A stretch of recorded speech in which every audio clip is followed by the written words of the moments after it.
ऊसाचं टनेज वाढलं तर पैसे द्यायचे, नाहीतर पैसे द्यायचे नाही. रघुनाथ कळलं? हा. तर त्या पद्धतीनं आम्ही वेगवेगळ्या गोष्टी करतोय. जबाबदारी आमची महायुतीला तुम्ही प्रचंड मताधिक्याने महाराष्ट्रातनं निवडून दिलेलं आहे, त्याच्यामुळं आमच्यावर अधिकची जबाबदारी पडलेली आहे.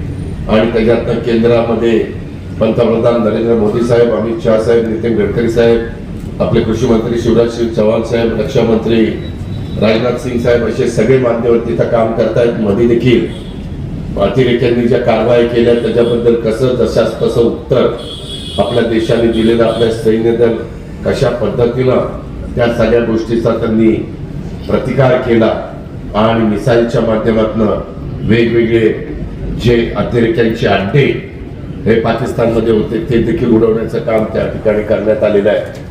अशा प्रकारचा प्रसंग येतो त्यावेळेस आपण सगळे भारतीय एक मजबूतीने उभे राहतो आणि देशाच्या पाठीशी त्या ठिकाणी जातो. ही पण गोष्ट आपण लक्षात घ्या.